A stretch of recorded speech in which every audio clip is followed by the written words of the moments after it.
of the most wonderful things was actually seeing how you could give people all the same ingredients, exactly the same recipe, all in exactly the same environment. We've all heard exactly the same recipe, and yet every single person would create something slightly different that would taste slightly different. Life just isn't about the 5 top tips. It's about commitment and turning up and discipline and making sure that you come back to the kitchen over and over again. If you're really able to consciously connect with your food and look around you, it can be a really, really kind of a time full of alchemy.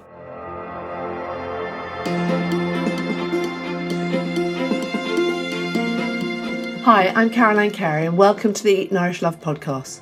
For over 20 years, I've created events, raised over 4 million for good causes, and been lucky enough to meet some incredible people along the way.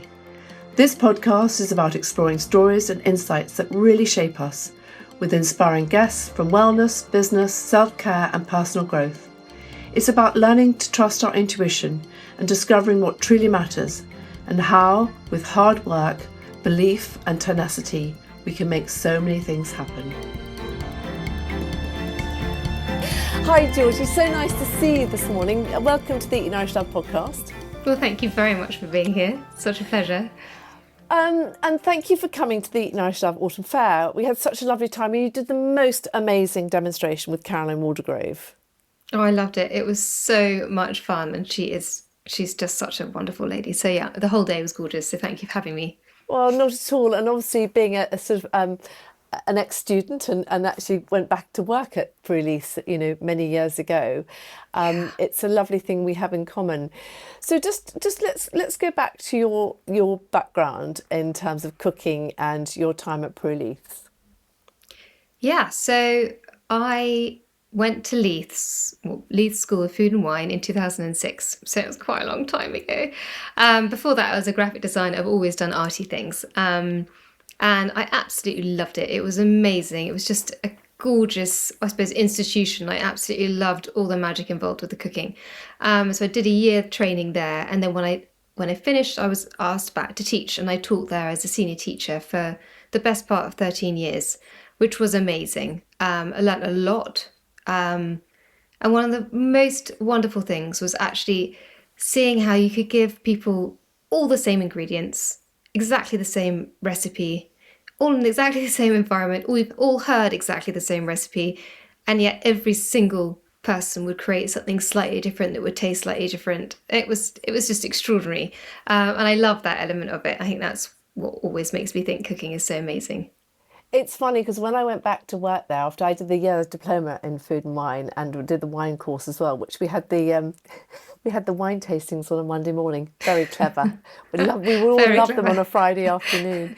Yeah. But we did. I used to have to prepare all the trays for the demos and everything else, and leftover demos, and it was extraordinary actually how many people did the recipes that came out that were so differently. Where was Leiths at that time? Was it in Notting Gate? Oh, in Kensington High Street. Yeah, in Kensington High Street. I did it a few years before that in Notting Gate, so that was down an alleyway. Yeah, and I always remember our first experience of getting our Sabatier knives. That was amazing. Yes. Yeah, it was. It was amazing. It was kind of slightly Harry Potter-esque, the whole thing. I felt it was like this wonderful little magical environment that you're all part of your Sabatier knives, which I thought was a bit like my wands. And I just loved it. And everyone was so passionate and excited about what they were doing every day, really in it, which was amazing. I loved it. And you definitely see that from your demonstration, that you're very good at teaching and showing people and explaining things, obviously with Caroline, and it was one of the most popular talks actually this year at the fair. So thank you for all the work that you put into that. But food is something so much more than eating and weight and everything else that's going on. And I think Jamie Oliver says that actually we're cooking less than ever before, which I think is quite extraordinary considering the amount of cookery programs and recipe books that come out. I'm sure he's right. I think there's a lot of people that like to hold on to the knowledge of cooking. It's like everyone's being fed all this information, this should do, could do stuff, and they save it on their Instagram and they'll save the recipe. But the fact is that people aren't really connecting to it. because it's more than just, I don't know, everyone's very obsessed at the moment with these 5 top tips for a perfectly healthy life or whatever it might be. Um, and life just isn't about the 5 top tips. It's about commitment and turning up and discipline and making sure that you come back to the kitchen over and over again. You can't really, well, you can, if you know how to cook well, you can rely on your store cupboard very easily. But I think people are beginning to lose, it's almost like your intuition with cooking. And I think their excuses would be they're too busy or haven't got the time, or don't know how, which are all valid. But if you pushed possibly past that, you would see that there's always time. It's for me, I really do see cooking as preventative healthcare. I think it's the one thing we all have to do at least, well, normally 3 times a day, if not more, if you're looking after children. And I think it's really sad if we start to disconnect from cooking because it's something that we've always had to do. Um, yeah. There's an awful lot in that that I want to start to unpack. Firstly, one of the things I wanted to just think about was that there's a huge thing in, 3 ingredient, 5 ingredients. And I know Jamie Oliver's done an amazing, I mean, his books that makes simplified the ingredients because the shopping, the cost of food, in terms of, and I don't know many people will remember, but Robert Cary, he was a very old traditional cook, and he used to have about 50 ingredients, and you never Yeah. had any half of it. So to try and simplify it, I think, is so important, Yeah. and make sure that we don't. But and also the other thing you mentioned about the store cupboard. So Yes. tell me, what are your I suppose, what are your 6 top things you have in your store cupboard? Well, actually, it's not, it's less about the 6. Well, I can give you 6 on my top, but I actually just make sure that they are well stocked because actually, your store cupboard, your fridge, and your freezer, in theory, they should all be able to stay on for quite a long time, bar obviously the fridge, but generally speaking, you can have things in your fridge that can last a long time in there too. So, my store cupboard, I'll always have a range of pulses, grains that can support me. I love pulses. I think they're wonderful. I love boiled beans. I think they're great. Um, I'll have a selection of different oils and vinegars that, well, I'll use. A really good quality olive oil. I think you can't really get better than that. I love that. And then in my fridge, I'll always have yogurt. I'll always have a live yogurt because it's a fermented food. I'll have miso paste, which again, fermented. I love that. Stays on forever. And I'll have a good selection of things that I can go to. So chutneys, condiments, etc. All of those things that help to layer up the flavour and balance the dishes through, whether they're salty, sweet, pungent, bitter, sour. Because you want to ideally get a nice combination of all of those things in your mouth to then be able to bring your dishes to life. And then my freezer is just invaluable. So in there I have good quality chicken stock. I'll have peas, sweet corn. Um, I mean, I have things like apple puree. I freeze a lot. Even things like beautiful pestos I'll make that I'll have in there. And then other things I love having in my store cupboard, things like seaweed. I love having seaweed because it's dry and it stays on forever. And it's wonderfully mineral rich. And I'll put that into my stocks and my broths and my casseroles to help to infuse more of that goodness into it. So I get quite clever, but all of those things can last for a million years in my store cupboard and help me produce delicious food. Food. And there's a huge intuitive thing about cooking as well, isn't there? It's quite interesting, but someone once said to me, I can't get over what you've got in your freezer. And I said, what do you mean by that? He said, well, it's all for, I always thought a freezer was for cooked food. And I said, no, I've got raw ingredients. And if I've got some extra herbs over, I'll freeze them or I'll do whatever. Or if I do some extra paste for something, I did some garlic, ginger and coriander, and I pop that in the freezer so that they come out and you can use them when you're cooking. And Yeah, actually it's quite interesting because then you actually understand, if you do look in people's freezers, you do understand how people are cooking and yeah. the way they cook. Just go back to miso paste so that people understand, what is that? So miso paste, generally speaking, most miso paste that we come across is a fermented soy bean. So it's a fermented food that's got a very umami taste to it. That is actually encompasses all the flavors. It's kind of a bittersweet, lovely combination of flavors that we naturally crave. And it's a fermented food. So it's great and it's very salty. So you can put it into broths and stocks and soups to add in your salt rather than adding in maybe just salt. You could put in some miso. Again, you've also got potentially your seaweed that you're putting in there. That would add even more saltiness. So I try and teach people other ways to add in different flavors rather than just always grabbing a salt.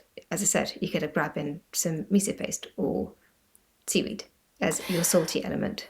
And I think it's quite funny, again, also people talk about soups, and so people say, well, I don't actually, I'm not a real soup eater. And I went, but actually, have you thought about the layering of soup, where you have Yeah, soup and then you add your layers of food. So you can yeah, have your fermented food in there, you can put your seeds, your nuts, you can put protein in there, you can do yeah, whatever you want to. And actually you've got a absolutely. bowl food, haven't you, which is just Absolutely. full. That's something I really do teach a lot about is once you get this basic understanding of flavors and foods, which is what I really try and teach, you begin to upscale and add in these different layers and these different pops and crunches. And so, for like you were saying, for soup, I love putting in some sauerkraut, maybe some delicious nuts and seeds. I always put a dollop of yogurt on top because then again you've got your fermented element, but it's cold and it's such a lovely thing having a contrast between hot and cold in your mouth. It's like a whoa, what's that?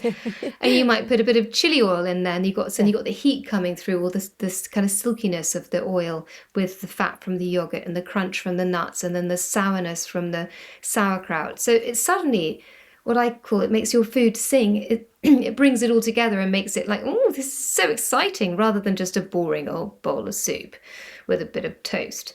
Suddenly you've got this whole little playground of fun little ingredients that are all playing together, and it's gorgeous. Makes you excited about the food that you're eating. And I want to go over a lot about your sort of training as well, because you're not just you've trained in sort of other mediums, haven't you, of cooking? And we talk Mm, about seasonal cooking and the winter, the spring, the summer, the autumn, what it brings. So let's yeah. talk about seasonal cooking. So yeah, I it's funny, it's seasonal cooking, it's so easy to talk about, but actually, when you live in cities, which I did for a lot of my life, it's quite easy to not live according to the seasons because you can get everything from the supermarket, especially I mean, you can get that all around the country, but a lot more in the cities, you can become quite unused to the fact that you're transitioning through seasons. Um, and I did a training in traditional Chinese medicine actually with the Academy of Healing Nutrition, which was very much focused in traditional Chinese medicine. And they very much talk about the elements in traditional Chinese medicine, and how they hugely impact us. And it sounds so obvious, but it when you really start to go through each of the elements, it couldn't be more what I believe it to be so right. So, for example, say we start with a spring, that's called the wood element.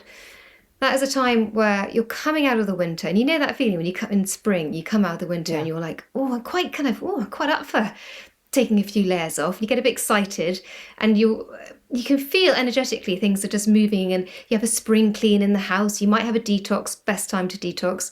Your body is better at detoxing in the spring, way better than trying to do anything in the winter. You don't want to detox in the winter. And it's a time for bringing in loads of kind of life force foods. So things like sprouting your foods is wonderful. Green foods. Think about all that lovely wild garlic pesto that you can have.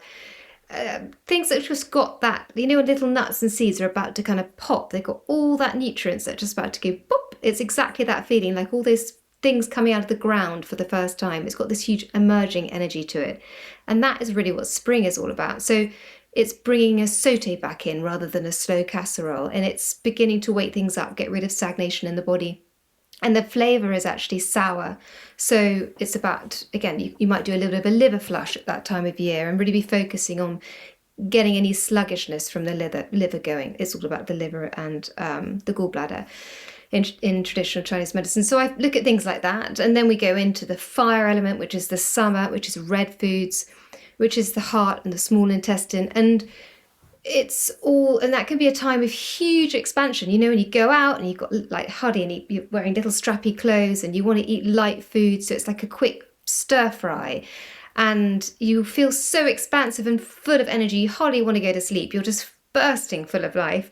And same with the food that you're eating, it's all quite cooling because inside you is quite hot. And then you go through into what their element is called the earth element, which is late autumn, which we don't really have in our seasons, but that's really around harvest time. The colour for that is yellow. So that's beginning to turn more inwards, and it's beginning to think about slower cooking again. We've just gone through it, and you can really feel it at the end of the Yeah, summer. There's that kind of slight mourning for the summer, and you know things are beginning to turn. And yeah. you're like, it's okay. You're grabbing your cardigan. And you're like, well, it's all right. I'm just going to stop doing my stir fry, but I'll begin to do a slightly slower saute this time. And it really shows, and we'll begin to go more back to more grounding foods, more centered foods, more grains, more kind of beetroots and earthy foods to ground us a bit more than the expansiveness of summer. And then we go into what we're in now, which is the autumn time, which is metal, which is actually all about your immune system. So we really need to bolster our immune system. It's the lungs and the large intestines. Often when we get coughs and respiratory things. And our emotions are linked to all of these seasons. So for the metal, it's a time where you might actually, it's a time for letting go, and it's a time if you're not able to do that, you might be sitting with a lot of grief. So all of these seasons actually mirror our emotions as well as our cooking. It's really quite amazing when you look into it a bit more like that. Something I already focus on is this mind-body connection, that we are connected so much to our environment and our planet, and our seasons. And then we go into the winter, and that is actually the kidneys and the bladder, and that is black foods, kind of primordial foods, as I go back to that seaweeds, really earthy, deep, rich, mineral rich foods, because we're going so inwards. It's a very introspective time. It could be a time of a lot of fear if you're not able to balance yourself. People get a bit scared in the winter. But it's also time to really recoup, look after yourself, slow cook, casseroles, baking, slowing down. And when I say this, I hope that you're probably resonating with it, going, yeah, that all makes sense. And something we've spoken about before is that we all actually intuitively probably do know, with the amount of information that we've got all around us, how to live a healthy life. We've got all the top tips everywhere, but it's actually about putting these things into practice. So when you can reflect back onto the seasons and look at what they're actually doing, the winter, the trees have lost their leaves. They're slowing down. They're having a time of hibernation. We should really be doing the same. And often we're running around like a crazy person. Christmas is coming, stockings to fill, all the rest of it. So actually, our environment literally is telling us what to do. So yeah, there's so much in it, and it's so much more than just buying food and cooking it. If you're really able to consciously connect with your food and look around you, it can be a really, really kind of a time full of alchemy. I find it very magical. I think honestly, it resonates so well with me what you've just talked about, and I think an awful lot of it is a lot of common sense, and sometimes we lose that connection, don't we? And I think the important thing is that we're actually learning to connect, to understand the mind body and connection, the seasons, the food, and what food really represents. Because Yeah, people talk about it, food and weight and body image, and with all this new stuff that's coming in with weight loss and everything else, it's not about that, is it? It's about the connection. It's about the community. It's about cooking together, coming together. It's about the conversations, sitting there, and actually, when you sit there and you eat with people, you don't eat fast. You actually eat very yeah, slowly, don't you? Because you're connecting with each other, and you're spending 100%. time, and that is something I think is so crucial. Couldn't agree more. I think that's exactly it. And actually, when your fair was exactly that, it's bringing people together. And we are at a time where, and actually, I think as women, there's this kind of, it's often women wear this badge of, I think people think it's honor of, we can do everything, we're super women, we run around and we can do X, Y, and Z. And I think that's not a very healthy image, actually. I think really it, I understand why it's been created, but actually it's so much more important to really value self-care and community and connection, and really go against what is being kind of fed to us of this go, go, go image and perfection, whatever that might be. It really is about slowing down, and it's hard. It's like a rebellious act to try and slow down and connect and be in community when you're bombarded with so much, every day. And everything's But it's sped not up so impossible. much, yeah. So everything's sped up. Let's just go back to fermented food and why, Mm. and the sort of foods that you ferment and the process of it and why it's so important for the gut health. So yeah, gut health is a really big thing at the moment. I mean, I do think we all love our fads and our kind of, yeah. I think right now we're in the gut health thing. Gut health for thousands of years has always been it's always been there. It's now backed up by science that at least 70%, if not more, of our immune system is bound around our gut. So our gut, what we put into our body is really key. Although I will say that it's now we've realized that 80 to 90% of the communication along our vagus nerve actually comes from our gut to our brain, not the other way around. So our gut actually is communicating more to us than our brain is, hence why I talk a lot about mind-body connection. But fermented food is a really wonderful way of supporting your gut. So is increasing the amount of fibre you have. So it's believed now that British people on average have about 18 grams of fibre a day, and we should be having apparently about 30 grams a day. So we're just over half, which isn't great. So increasing the amount of fibre you have in your diet is key. Probiotic rich foods like sauerkraut, miso pastes, yogurts, beautiful artisan cheeses, tempeh, all things that are actually relatively easy to get your hands on. Really, yeah, I said delicious cheeses and things are a wonderful way of boosting your probiotic richness, your good bacteria in your gut. And actually, if you're going back to that premise of what I was talking about, your gut's talking more to your brain than your brain the other way around, really, the slowing down element is the key part. You can eat all of these amazing foods, and that's really what I try and teach. You can eat the best diet known to man, but if you're running around and not able to allow yourself the time to enjoy it, or to connect, or to bring in community, then it's not going to be doing the same thing. And our bodies are clever. So, as I said, you can go back to your 5 top tips, but really, what it's all what I was going to say, what it's all about, really, what's the deeper thing is your lifestyle and enabling yourself to allow the nourishment. And actually, I even would say go as far to say the love that you get from good food and connecting with other people and slowing down. And it's so interesting what you're talking about, and actually it's sort of passing that information on to the next generation because it's well 3/4 of a supermarket, 3/4 of the shops that it isn't food. Yeah, It is not food. yeah. You're looking for your natural ingredients and whole food and things like that. So, can you just explain what people mean by whole food? Food that's really not been tampered with, and it's quite hard nowadays because a lot of our packaging out there basically is, well, a lot of the marketing is kind of slightly lying to you. You have to really be quite savvy now and read the back of packets and look for what they say, and even then it's quite hard to decipher. So whole foods are things that, like whole grains, pulses, rices, grains, dals, etc., that come in their whole form. Um, Vegetables and fruit that have, ideally, if you can, organic. But there are things like the Clean 15 and the Dirty Dozen, which is a great thing to look up, which is a list of things that they would recommend to have organic and non-organic so that you can be clever with how you shop. So things like spinach, for example, is very heavily sprayed.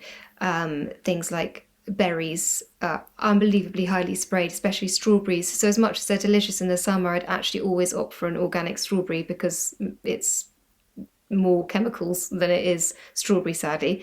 So there are ways to be quite clever. Anything with very thick skin, like an avocado or a banana or coconut, for example, generally are okay non-organic because they've got such thick skins to them.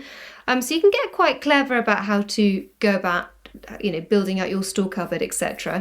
It doesn't have to be hugely expensive. I talk about this a lot in what I teach. Is in everyone's got their levels, and I can be teaching 20 people online, and some of them might be people that go out and slaughter a chicken for their meal, and some of them might be people that go to Nando's for their lunch. Everyone's got their differences, but it doesn't. None of this needs to be expensive or time consuming. But you need to be quite savvy. So learning about packages and what to be looking for, and that is what I teach on my course. I bring in courses. I bring in experts in nutrition, gut health, the nervous system regulation, breath work, etc., to talk about all of these topics so people feel informed to take in the information, and then ultimately, once they know it, are able to use their own intuition and then let go of the information and hopefully thrive knowing that they're making the right choices for themselves. And I think what's really important is that we make it as simple, and it's not this long list that it's just not attainable for people in the Yeah. world that we're living in. And I think everybody's very confused about food: high Oh, protein, low yeah. protein, gut health, keto, you name it. And obviously Yeah. now with and obviously there's some amazing drugs out there that people are taking, which are lifesavers for a lot of people. But it's when it Mm. gets into the wrong hands, and it's everybody looking for the image side of it rather than the health side of it. And I think that's when we cross a quite a dangerous barrier, really. Yeah, I think one of my strap lines generally is the relationship you have with your food goes way deeper than your diet. And it really does. I mean, I actually had a very troubled start. My relationship with food started off. I mean, I loved cooking from a very young age. Loved it, loved it, loved it. Would be making all sorts of very naughty baked treats from a very young age. But I had quite a distorted understanding of food when I was young. And I wasn't really able to give myself nourishment for a good 10, maybe even 15 years of my life. Just was able to feed people loads, but not actually eat myself. So it was kind of anorexic, bulimic for a long time. And I learned a lot about food, and I learned a lot about nourishment, and I learned a lot about all of these things, maybe even orthorexic to a certain extent for some of those patches. But I knew that it was something I needed to be part of. It was just something that was very much in me. And it was when I got pregnant that I really was like, so you're going to have to really look after this baby. So you're going to have to nourish yourself. And I did. I had to start really, again, putting the self care into me, stop feeding everybody else and putting the self care into me. And the more I did that, the more my intuition came through, and the stronger I guess I became. And I think, yeah, it's easy to always have a shadow of those old memories, but I it's self-care. I really see my relationship with food now as something that I really prioritize. Nourishment is key. My body is everything. That's really interesting that you talked about, and thank you for sharing your story, because I think it's really important that people do realise that you're able to cook and still, I know quite a lot of people who are brilliant cooks who've had food issues, but actually Mm, the food and the way they've cooked, they've managed to come out of it with food because mm. they found their way, they've understood the nourishment of it. So Yeah, if I think someone that's who's listening to this, because obviously I'm not a nutritionist and things like that. I'm just doing this podcast, but it's just understanding, how does one help people in that situation? They're struggling with food. it's a tricky one. I think it is trying to actually allow yourself some compassion, and I think it's really acknowledging how deeply sad. It's heartbreaking when you realize you're not able to give yourself that love and there's something missing maybe. And that's generally a bigger, deeper story underneath that you will need to maybe address with the professionals or not. Um, but your body is what is giving you life. And if you're not able to give it that nourishment, it's going to find it very hard to work with you. Again, when I got pregnant, I really saw that I needed to look after it better. And everybody's got their journey with with their bodies and their minds, etc. But I would say try and find people that can really help and support you and that understand you and that can see you. And remember that when you step away from all the noise and the perfectionism and the image, whatever there might be in the world that we live around us, that really you only have this body and it's doing an amazing job every day. So it's very important to prioritize it. Absolutely. So now I'd love to talk to you about the magic of sourdough, because I know Oh, you've done yeah. some amazing, well, I know you do the most amazing course, but you've trained with an incredible teacher, haven't you? Mm. And so tell us, talk to us about sourdough. So yeah, I love sourdough. So I actually learned it at Leiths a long time ago, nearly 20 years ago, and it was a slightly different way of learning it then, but I always found it pretty interesting. But then in 2020, I think it was, I went and trained with who is now Dr. Vanessa Kimball, who has got a doctorate in the nutrition and digestibility of sourdough. She's the most amazing lady, and I'm lucky to say friend now. And she works closely with Tim Spector from the Zoe Project, and she's very. I mean, I would say she's a leading authority in sourdough, definitely in the UK, if not further, across Europe, etc. She is completely obsessed with sourdough and how and bread and how much it impacts and can be a wonderful thing in your life. So the way that she has taught or she teaches her sourdough isn't big white holy Instagrammable sourdough, which actually is lacking in pretty much, well, it's not got much in it other than holes. This sourdough is full of the most incredible diversity, which we need, according to Tim's Yeah. Spector's latest research, at least 30 plus plants a week.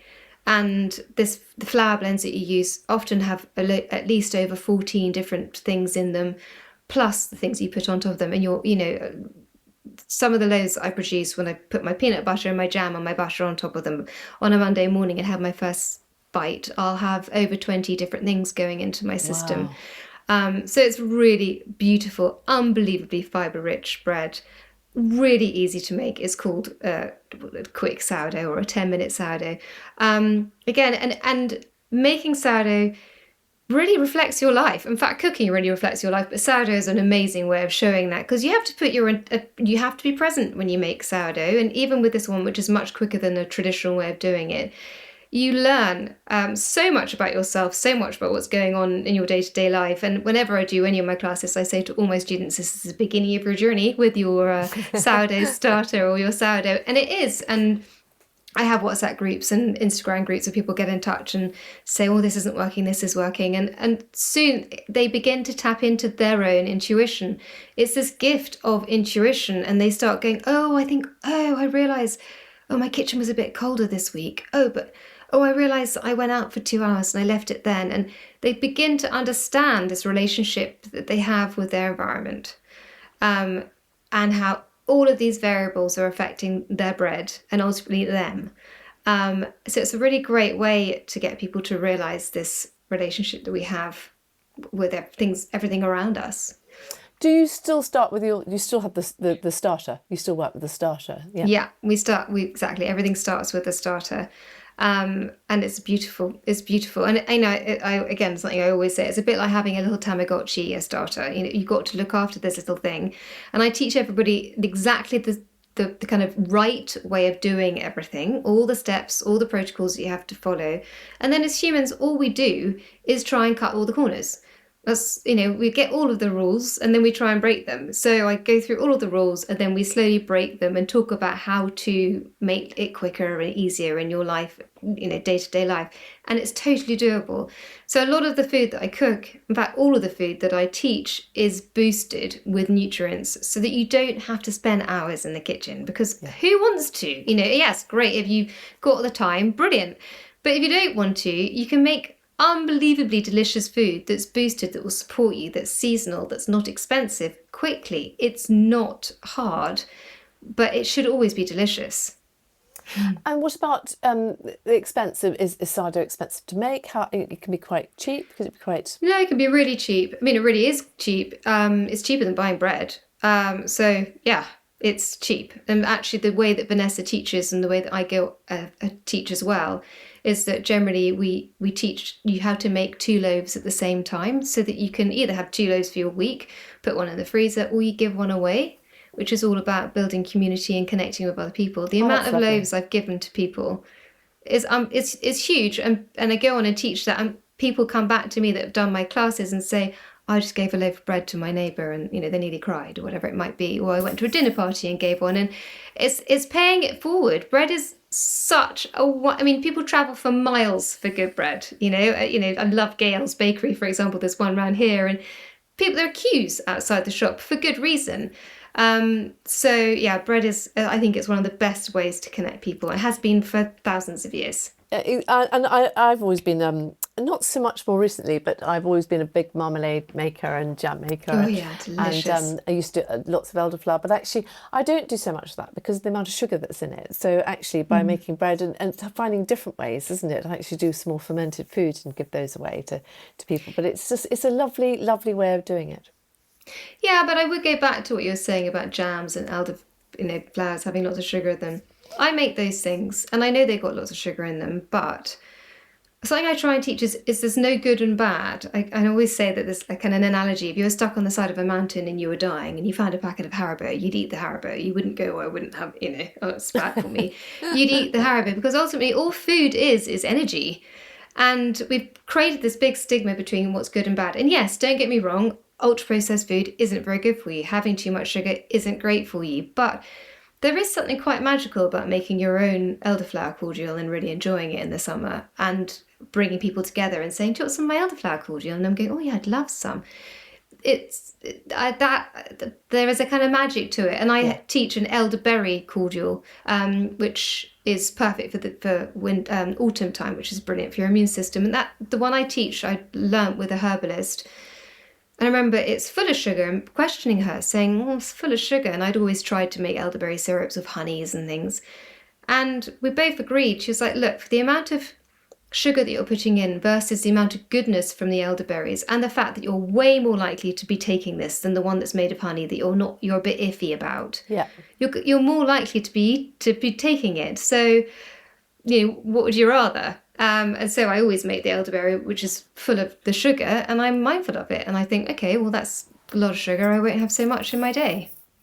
You're And consciously doing it. absolutely, and that's a really good point actually. So thank you for that. And also, as a mother, bringing up children and fathers now, more so than ever, the Mm. bringing children into the kitchen and nurturing them with food is I've now got some grandchildren, which is amazing, and one of my favourite things is taking them to the kitchen and just chopping carrots and having things and having fun. And suddenly they're eating broccoli because you're chopping it and you're having a game with food. And food then becomes not this sort of stigma for children. Mm. Yeah. Yeah, I think that is quite key. Um, I try and do cooking with my kids. I think it's a little bit different having a mum that's a cook. My daughter enjoys cooking a lot. And my middle son, my eldest son, just enjoys eating, I think, more. But it should be play and fun. In fact, this Friday I've got a load of kids coming around to do like a bit of cooking for Halloween together. Um, Same as with adults and teaching at Leiths.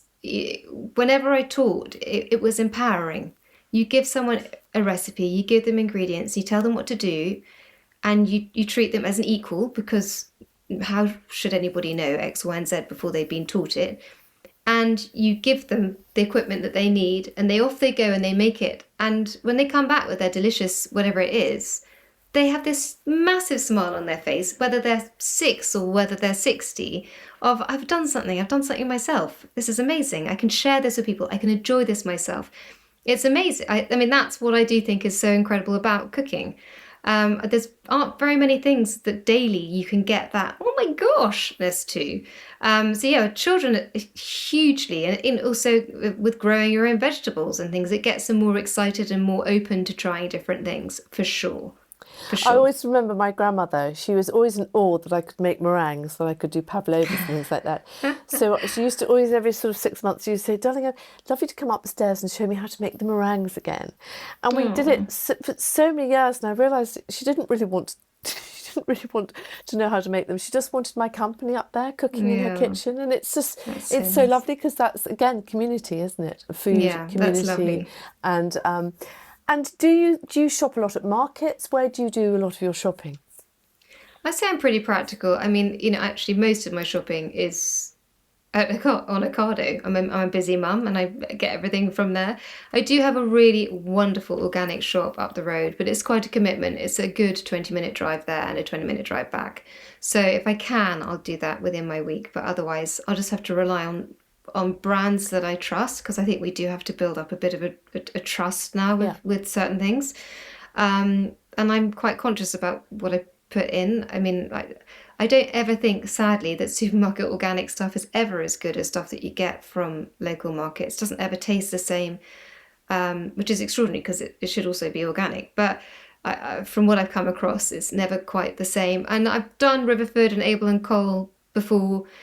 I go in and out with all of these things, So it's yeah. it's experimenting, isn't it? It's not Mm, it's just preference. It's rather than endorsing one or the other. But I think it yeah. is lovely going to the local farm shops and stopping Oh, and I supporting love it. them and just seeing what they've got and things. And there's something very magical, isn't it, about the sort of local Oh, farm it's shops? literally my happiest place going to any kind of food market. It's just gorgeous because everyone's so passionate about it. And, you always get little tasters and, oh, honestly, I'd rather go there than I would a massive clothes shop.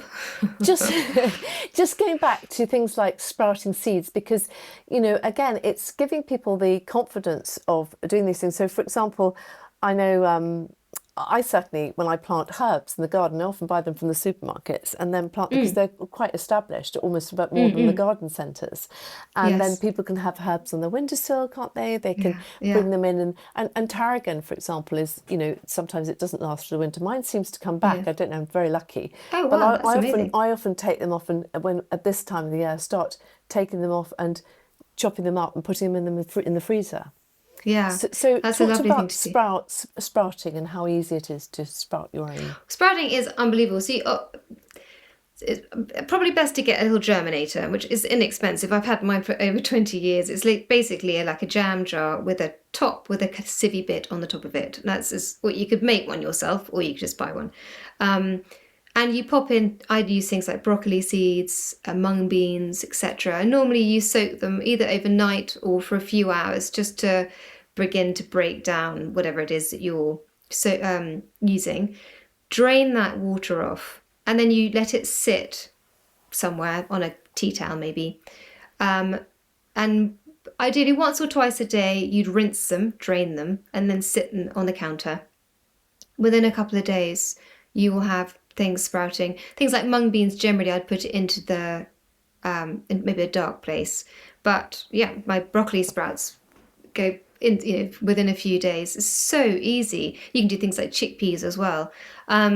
So there's lots of different ways of sprouting things, but it's unbelievably easy. And then you have them on, soups and salads, etc. It's delicious, absolutely delicious, and so nutrient dense. But there are other ways of putting in, I mean, nutrient dense things. I mean, it sounds silly, but liver is much like people are going to go, ooh, I don't like liver. But often at this time of year, I'll have pate, for example. It's full of liver is one of the most nutrient dense things you can eat. So trying to add a little bit of liver into your food, it's great. Or just getting raw liver, chicken liver, I find the less strong flavour. I think lamb's liver can be it's quite overwhelming, but Yeah. just chicken liver, and you get maybe 50 grams of it and pop that through into your bolognese. It will melt in, literally kind of breaks down into nothing. It's just a small amount, maybe 30 to 40 grams with your big pack of bolognese mince of maybe 300 or 400 grams. And it doesn't taste, if you mix it all together, it will have no taste, but you're boosting the properties of your mince and no one will ever know any different. And as I said, it's so nutrient dense, it's wonderful, full of iron, all the rest of it. So there are lots of ways you can be quite clever with boosting your dishes. And what sort of foods, or what's your first sort of thoughts on your first three foods that you ferment? So, I generally make, actually, yeah, well, I have sourdough, which I love. It's my go-to. I do sauerkraut quite a lot. And then something we talked about at the fair was something called lacto-fermented vegetables, where you make a brine, very simple salt brine, and you ferment vegetables like maybe a cauliflower or a carrot inside there that are delicious. Those would be my main go-to easy ferment type things. And then I'll just make sure, as I said, I've always got a live yogurt or my miso paste to hand, etc. Ideally, you're wanting at least a tablespoon of something fermented every day. That's what's kind of out there. But when you break it down and into a dollop of yogurt, or putting some miso paste into your soup, or having some delicious cheese, or having some sauerkraut, it doesn't make it quite so overwhelming. It's just part of your lifestyle. Whereas, I don't know about you, but I often forget to even take a supplement. So, if someone says I've got to do something every day, it's like, ooh. But if you just have those things to hand, then it makes life a lot easier. Yes. No, no, I get that. I get that And completely. also making sure you have fibre-rich food. Um, that also be helping to support your gut. So really, lots of leafy greens, lots of Yeah. vegetables. Again, going back to the whole foods, it really is. Can I say that simple? People often think about fibre, don't they? They think about it sort of what is fibre, but vegetables, huge amount of fibre in vegetables. Exactly, and porridge, and having a delicious proper whole breads, etc. But delicious, full of exactly vegetables, but just full of fibre. Georgie, who have Pulses been too. your real mentors in the cooking world? Who are the people that you feel you've learned a lot from over the years? I say Vanessa is a big one. She's an amazing woman, and I really love her. I think she's wonderful. Obviously, Caroline Waldegrave was a real joy to work with at the fair, and then Prue Leith she's a pretty incredible woman. I think that all three of these women are strong, quite determined women with great messages. So yeah, I think they'd be and obviously people like Nigella, and I grew up Yeah. with thinking, oh, she's wonderful. And I know that Jamie Oliver, what he does for food and things like Oh that. And yeah, I think he's also the interesting thing is that many people who are, and I am dyslexic, that I found a lot of confidence through cooking because I love food. I mm, love creativity, and I mean, I always stop. It's one of the things that's always all over my Instagram is food, trying this, yeah, trying that, and I think it's lovely. And actually, funny enough, you talk about Prue Leith, and I remember doing the jam. Having talked about yeah, jams and marmalade, I did used yeah, to do yeah. her jam demo with her and prepare all her demo. And Caroline was very much more about whole food and Mm, brown flours when we were at college there, and we did that. And mm. she taught me about when they did the food photography, they called it a brown paper pie. So Yeah, they didn't put the meat in the bottom of the pie when they were doing the pastry. You had brown paper. It saved money. yeah, So it's yeah, so yeah. funny, isn't it? I mean, yeah, food photography is extraordinary. There's a lot of stuff that they do to make it look good that really isn't anything to do with the food. No, actually it is extraordinary how you hear more and more about Yeah. that. Yeah, exactly, exactly. And just go on to herbs. How do you use herbs in your cooking? Because I think that's another fairly forgotten ingredient, really. Yeah, herbs and spices are pretty key. I mean, spices are great because they could just be in your store cupboard all the time, and they're all got so many different and wonderful, unique properties to them. So I tend to have quite a big store cupboard full of spices, and obviously within your spices, you can also have herbs that are dried in your spice collection, as it were. Um, Yeah, I grow my herbs like you sound like you do at home too. And in the winter, less so, but that's always rosemary and thyme, two of my key ones. And the more you work with them, the more you understand the properties that they have. So, for example, rosemary is brilliant for cognitive function. So, I actually used to always give my children a little sprig of rosemary before an exam, so that they could twiddle it and help How clever. to wake up their senses. Um, Thyme, and it's brilliant for cutting through fat. So that's why often you have lamb and rosemary, for example. Um, Thyme is a brilliant respiratory herb. So if you have a bit of a chesty cough, I always steep my thyme in some boiling water, Yeah. maybe with some elderberry, and have that as a nice way to keep my cough at bay. Um, Coriander's harder to grow, so often that's just a bought one that I have. Parsley, I often will grow. Thyme, tarragon, dill, etc. They're all wonderful. But yes, as you said, you can have them very much in your freezer too. There's also these wonderful things, and I haven't got one. I'd like to get one. There's contraptions people have often when they're in cities where they grow and they have the light above them. I think they're very clever. I think there's a lot about that that's quite cool. Yeah, Um, exactly. There are some. I always think there's some amazing things now in the kitchen that you can have. When we used to always have the basics when we were at cookery school. oh yeah, I always remember the first term we couldn't use any machinery just in case we had to go and cook for someone who didn't have a whisk or didn't. It's like yeah, yeah. ridiculous. So Well, yes, and I think this. I think the other thing about cooking is it is a discipline. You have to quite disciplined. You have to understand it. There's a lot of chemistry, isn't there? There's a lot that's going on in the kitchen that we're not aware of. yeah. I mean, there are a lot of variables, and your mood and the way that you will show up in the kitchen will massively impact the way that your food ends up. I think our biggest thing about this conversation that I really wanted, because I think you inspired so many people at the fair. I know a lot of people have gone away and tried your recipes and have loved it. So thank you for that. And I think it's a really, the important thing is about food, community, coming together, in a time when there's more loneliness, there's more disconnection, and to Yeah. understand what the kitchen and food can bring to each other, to families. And Yeah. to understand that food isn't just a thing that we put in our bodies. It's not just, and there's so much disconnect, I think, with it. And it's lovely to have people like you bringing these things together, and Carolyn Wargrave to do that with you, and all those amazing cooks. So I'm really, really grateful for everything that you've done. I'd love you to leave the listeners with 3 really important things, or things that are close to your heart about cooking and food. I say that just to remember that the kitchen is such a healing space. I mean, it's always been considered the heart of the house, and it doesn't need to be have any stigma attached to it. I think often it's like a place that actually people can feel quite a lot of shame, or I don't know how to do this, I don't know how to do that. But actually, if you strip it all back, it really is the heart. And to give yourself compassion if you're feeling overwhelmed by it, doesn't matter. I mean, worst case scenario, have some scrambled eggs on toast. It just take the pressure off. It doesn't need to be any bigger than you want it to be.